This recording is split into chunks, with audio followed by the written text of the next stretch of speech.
So I'm so excited you guys are here and that we are talking about consistency in business because this is an area that we are so conditioned to do it in one specific way. And that is not the correct way for everybody. That way may work for some people, but for many of us, it does not work. Now, before we get into talking about consistency in business specifically, I want to specify that consistency or lack of consistency can show up in a variety of areas of your chart. And in order to teach things, we have to break them down into their parts. However, you are more than the sum of your parts. You are the synthesis of your design, and all aspects of your design can influence specific areas in their own unique ways. So just keep that in mind. I'll be talking about certain things that you might experience in different ways, and that is totally okay. The other thing I want to talk about is, well, one, we did also already release a podcast episode about this subject, and that one covers specifically the human design types and consistency. I'm not going to go over that again because it's already out there. We're going to cover other things today. Victoria will share that episode in the chat, so you can check it out later if you haven't yet. And as always, want to just remind you that there is going to be a lot of information in this workshop today. And the only way that information can actually become transformation is when we truly integrate and embody it. So you can learn as much, you can get a PhD level knowledge of your design by studying it and learning it and human design in general. And it's not going to change your life until you truly embody it. Which brings us back to strategy and authority. There is also going to be a worksheet that we will share with you at the end of the workshop so that you can take what you've learned today and have some ideas of how to embody it, some journaling prompts, some contemplations. And coming also back to strategy and authority in human design and in business, in order to create momentum through aligned consistency, meaning consistency that is natural for you, not necessarily what society tells us consistency looks like, but the one that is actually natural for you, it's important that your business is really aligned and that you are doing work that is really meaningful to you, that you are having offers, working with the types of clients that are correct for you, that you are sharing your message through marketing that is aligned for you. And it's not necessarily what the latest trends tell us the correct marketing it is, because it's going to be very unique to you. And if you're forcing something, if you have created your business through logic or through the mind, and it's not actually aligned, then this information won't necessarily help you that much. And the thing is, we all did this in the beginning, and we continue to do it to a certain degree. Our mind loves to pretend to be our authority, and it loves to tell us things like, you should do this niche, and this is really trending right now, and this is super popular, so why don't you try that? And then we try it, or we think it's the right thing for us, and we think that, we followed strategy and authority when really the mind got in the way. So you just want to really start to notice, especially when you are experimenting with your design, when you're experimenting with your inner authority, are you really connected to your authority, or is your mind telling you stories that generally come from your conditioning, that generally come from something that has been imposed on you from the outside and is not your true inner authority? And it is okay that this isn't necessarily something that is going to show up overnight. This is something that can take a while as we experiment with human design, as we experiment with our strategy and authority, and that is totally okay. So if it turns out that right now you're in a business model, or you're in a niche, or working with clients that aren't aligned for you, it is okay. Your strategy and authority will lead you back on track when you really tap into it. All right. So that brings us to consistency looking different for everyone. So we have that conditioned consistency. This is what the outside tells us is how you have to be consistent. You have to stick to rigid routines. You have to strict schedules, maybe posting 3 times a day on very specific platforms, whether it's like Instagram or X or YouTube or whatever it is that, your peers or your coaches or your society or the industry that you're in says is the right platform for you. And this type of consistency does naturally work for some people. It does not work for everybody. And if this is not aligned consistency for you and you try to force your way into being consistent in this way, it's not going to work, and it's also going to potentially lead to burnout. So true consistency comes from inner alignment. It is not a one size fits all. It's going to look very unique to you based on your design. Strategy and authority are absolutely key, because remember, when you are really living in alignment in your business, your true consistency will naturally arise. And then that creates aligned action, which is actually sustainable. So for this workshop, I would like you to choose one area of focus where you feel like you struggle the most with consistency in your business. I know for a lot of people, it's creating content or marketing, posting on social media, outreach, email, whatever it is for you. Just choose one for now. You're going to have access to the replay, so you can always come back and do it on different ones as well. And whatever that focus is, it's important that it is aligned with your strategy and authority. So for example, if you chose showing on Instagram, you have to really check in. Are you excited about Instagram? Is that something that feels really aligned for you? Is that the platform that you want to show up on? Because if it's not, there are other ways to show up and share your business with the world. So you want to really feel into what the correct one is for you. And don't worry if you don't get the perfect one today. Like I said, you can come back, you can watch the replay. But again, the aligned consistency will naturally come up for you when you're in alignment. If whatever you chose is a should or a have to, or like this is where I have to show up, or this is where everybody in my niche is showing up, or my coach said this is where I have to show up, and my coach said I have to post this many times a day, that is conditioning. If it does not feel in alignment, it is conditioning. And I also want to remind you that just because it's in alignment doesn't mean it's going to be super easy and not scary. It is still going to be scary, because when you're growing your business and when you are stretching yourself, you are going to feel some fear, and that is totally okay. So alignment does not mean no fear whatsoever. There will be some fear, there will be some discomfort. That is part of growth. However, it needs to be like, if there's a should, must, or a have to in there, that is a really big hint that it's not in alignment. And when you are in alignment, you get to reduce the unnecessary resistance.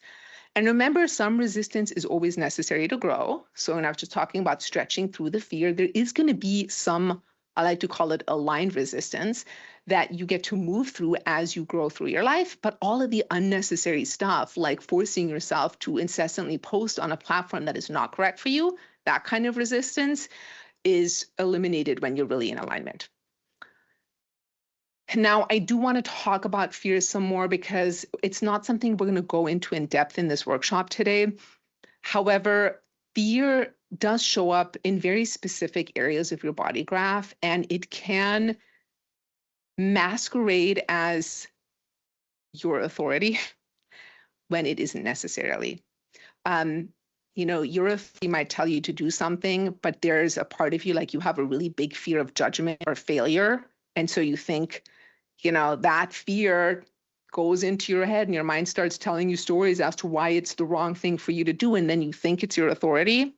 It's really important to be aware of those things, because you're going to face those fears. They are going to come up for you. And it is actually part of like that deconditioning journey, that journey to awakening is overcoming those fears that you meet when you're in alignment.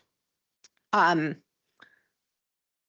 right, so we're not going to focus on fears beyond what I just said, but I do want you to keep that in mind as we go through this workshop.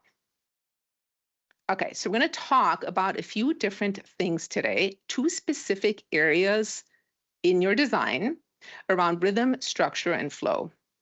And so one of the first things we're going to talk about is the channel of rhythm, the channel 515. We're going to talk about both the individual gates. So if you have either gate 5 or gate 15, if you have the entire channel, and also if you don't have any definition in that channel, because all of this will influence your consistency and your rhythm. We're all going to talk about variables. Those little arrows on the side of the head and the ajna in your body graph, we're going to talk about those a little bit as well, because they influence your unique consistency style in some very specific ways. And some people just naturally thrive with more structure, and others thrive with a lot more flow. And remember that you are more than the sum of your parts. You are the synthesis of your entire design. This is just a little part of it. And that takes us to channel of rhythm. Oh, I love this. Okay, I am seeing chat, a quad right with gate 5. Don't worry, I've got you covered. I have gate 5 and I have 3 right-facing variables. We are going to talk about this, but that's later in the workshop. So for now, we're going to talk specifically about gate 5, which is defined in fixed patterns. Okay, and this is on the sacral center in the logic circuit. And this is natural fixed patterns, natural routines, and rhythm can show up very reliably in some areas of your life, but not in all of them. So it doesn't mean that just because you have gate 5, you're naturally going to be consistent in all areas, but there will be some specific ones where consistency flows naturally for you. And it's only when those areas are correct for you. So I'll give you an example from my life. I have gate 5 defined. It is in my Neptune, which in astrology, there's a lot about spirituality in Neptune. And I'm very rhythmic about some specific things. And one of those things is meditation. I always meditate as soon as I wake up. And I also meditate before I go to bed. I do this every single day. I cannot tell you the last time I did not do it, because it's just something that is such an important part of my routine. I can't imagine going without it. It's super grounding for me. I absolutely love it. And I do it every single day. There are other rhythms and routines that I have as well. Now, I want you to think about this like sunset and sunrise. The sun rises and it sets every single day. It is very consistent, and it may look a little bit different depending on where you are or what season it is. In the summer, it's going to rise earlier and set later. And in the winter, it's going to be different. And if you're in, the far north or the far south, it's going to, again, be very different. And it's going to look different if the day is sunny or it's cloudy, but it's still happening every single day. So these patterns and rhythms that are correct for somebody that has gate 5 defined in their chart are going to happen naturally without forcing it. And they're also going to stick when they feel correct. So there have definitely been times in my life where I've tried to force rhythms and routines that were not correct for me and they didn't stick. Meditation, however, I've literally been doing it every single day for decades because that one is correct for me. So thriving with steady, repeatable patterns. If this is something that shows up for you in business, this can also be with like specific workflows. You might create systems that you actually follow because they feel grounding, not restrictive. And remember, they have to be the right systems, because you might have gate 5 and create systems that are not correct for you, that do feel restrictive. You're not going to follow them. So just some examples is like following the same sequence every time you onboard a client, or having some personal routines that really support your consistency in business. Like, for example, having a strong morning routine. That works for some people, not for everybody. Maybe having grounding practices. Another thing that I do consistently every time I teach is I do a grounding, centering, meditation, and an intention setting. I also go to bed and wake up at the same time every day. So there are certain areas where I'm super, super routine. In other areas where I am not routine at all. One of the things with this gate is that if your personal rhythm and whatever your personal routines are, like if you don't have any routines with this, it can make business feel a little bit harder. So it is, generally finding some routine that works really well for you. It doesn't need to be a business routine. Can be journaling every day or meditating or taking a walk, whatever it is. Having a routine that resonates can help other things fall into place more naturally. All right. This brings us to gate 15, extremes. This is very, very, very different energy. This is on the G center. And this is very much about, it's very different from gate 5. This is more about balancing between extremes. There are no fixed natural patterns here. There is diversity, variability. There's a huge range of behaviors. It's like seasonality or swings in diversity and timing. And when gate 5 is the sunrise and the sunset, gate 15, you can think of this more of like a big storm that needs some very specific environmental conditions. It is very unpredictable. It doesn't come on any kind of specific schedule. It may show up, it may not show up, and it can be very extreme. This is more about like rhythms that fluctuate based on the environment, like with the storm. The environmental things had to be just a certain way in order for that storm to form. And in business, this can show up as very big swings in productivity. So maybe you go through a time period where all this creativity comes through and you get a bunch of content done, you get it all recorded, and then maybe you schedule it out. Okay, so I almost like to think of this a little bit like the manifestor aura, where, the 5, and this is a generated channel, but the 5 connects to the sacral center more like a generator, like, it's consistent daily stuff. And the 15, I like to think of more like a manifestor, where like they have these really big moments where they're in their creative cycles and they're super on, and then they have the rest cycles. So I like to think of it a little bit more like that. So you might be productive some weeks, and other weeks you're a little bit quieter than normal. Rhythm expands and contracts naturally. You're definitely impacted by your environment. You may work faster in certain environments, slower in other environments. Having any kind of daily routine might actually feel really unnatural or suffocating. So forcing yourself into a daily routine with this energy, probably not going to work that well. You want to really honor your own rhythms and cycles that are correct for you. And your creativity may also really come in extremes. Like you might have big, massive downloads, and then there's just silence for a while and there's not much coming through, and that is totally okay.